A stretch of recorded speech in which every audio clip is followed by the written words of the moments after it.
All right, let's jump right in. Today, we're talking about something you see everywhere, these massive, almost unbelievable salaries in the world of AI.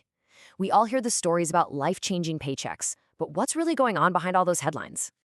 And it all seems to kick off with a single eye-popping number like this one, a 56% wage premium for jobs that require AI skills. I mean, a number like that makes it sound like a full-blown gold rush. But as we're about to find out, that number, well, it really doesn't tell the whole story. In fact, it's hiding something much more complex and honestly, way more interesting. And here's the heart of the puzzle. You got some people whose pay is just skyrocketing because of AI. But at the same time, you've got others, sometimes in very similar jobs, whose wages are just stuck. Or even worse, they're going down. So how in the world can the same exact technology be creating two totally opposite outcomes? That's the mystery we're going to unravel today. So let's dig into this 56% mystery. Because this isn't just about the money, right? It's a story of divergence, of paths splitting apart. And to really get it, we first have to make sure we're all on the same page about what we're even talking about. Okay, so a wage premium. It sounds technical, but it's actually a pretty simple idea from economics.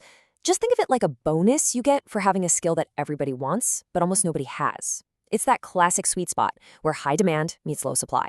And right now, certain AI skills are sitting smack in the middle of that spot. So here's the thing. We know the premium is real. That's not really up for debate. The real questions, the much more interesting questions, are who is actually pocketing this extra cash? What exactly are they doing that's so valuable? And maybe the most important question for all of us, is this going to last? You know, to understand what's coming next, it really helps to look back. So let's see if we can find some clues by digging into some of the big tech revolutions of the past. And what's wild is we've kind of seen this movie before. Think back to the 90s, during the software boom. If you were an early web developer with that rare mix of skills, you could command a huge salary. Then, in the 2000s, it was the quants in finance, the people who could blend high-level math with computer code. Today, AI is that inflection point. It's a pattern, and it keeps repeating. But here's the crucial lesson from those past booms. Those giant, across-the-board pay bumps, they didn't last forever. As more and more people learned the skills, and as the tools got better and easier to use, that premium compressed. Now, it didn't just vanish, but it got a lot more specialized. It started rewarding only the true top-tier experts, not just anyone who knew the basics. And that right there brings us to the Great Divide, and why this time with AI might be a little different. See, the impact AI has on your job, it really all comes down to two simple words. Will it complement you, or will it substitute you? Let's start with the winning side of this equation, complementarity. This is when AI becomes your superpower. It doesn't replace you, it makes you way better, way faster, and way more valuable. For a talented designer or a brilliant strategist, AI is like a force multiplier. It just supercharges what they can do. And when your output gets amplified like that, your paycheck tends to follow suit. But of course, there's the other side of the coin, substitution. This is what happens when AI can do specific routine tasks that used to be a part of your job. It becomes a task replacer. And when parts of what you do can be automated away, well, that can really start to chip away at your unique value and your bargaining power for a bigger salary. And this is the key. This is what solves our puzzle from the beginning. AI isn't some single force that affects everyone the same way. It has this dual nature. It can either supercharge a high-skill worker, or it can replace a routine task. And that is precisely why we're seeing both of these things happen at once. Salaries going to the moon, and wages getting stuck on the ground. Okay, but this brings us to an even deeper truth. Because it turns out, the AI wage premium isn't just about what skills you have, it's about your position in the whole system. It's less about what you know and a whole lot more about where you sit. So think of it like this, kind of like a ladder. At the very bottom rung, you've got basic tool familiarity. Knowing how to prompt a chatbot. That's going to get you a very small premium, if any. One step up is actually integrating AI into a company's real workflow.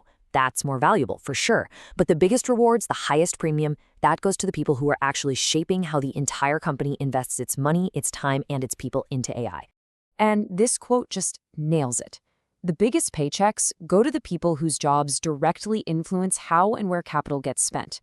They're not just using the AI tools, they're designing the entire business strategy around the tools.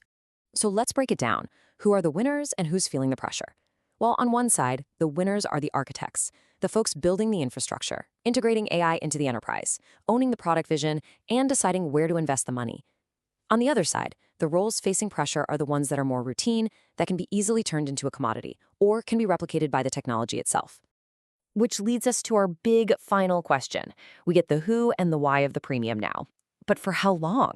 Is this massive gap we're seeing going to stick around?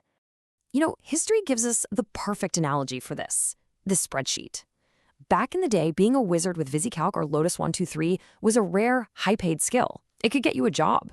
And today, knowing how to use Excel or Google Sheets is just a baseline expectation for pretty much any office job. The premium didn't go away, it just moved up a level. It's not about if you can use a spreadsheet, it's about what you can do with it. And AI literacy, it's probably on the exact same track.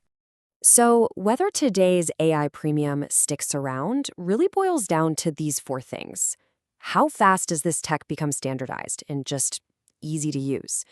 Who owns the AI platforms versus who just works for them? How far and how deep does automation go? And of course, what happens with a global competition for all this talent? And this really gets at a critical point for the future. Over the long haul, the real lasting wealth isn't just going to come from a high salary. As you can see here, the value that gets captured from having an actual ownership stake, equity in an AI company, is probably going to absolutely dwarf even the highest salaries paid to employees. When you boil it all down, it comes back to this one powerful idea: technology, and especially AI. It's not some magic wand that just rewards everyone equally for working hard.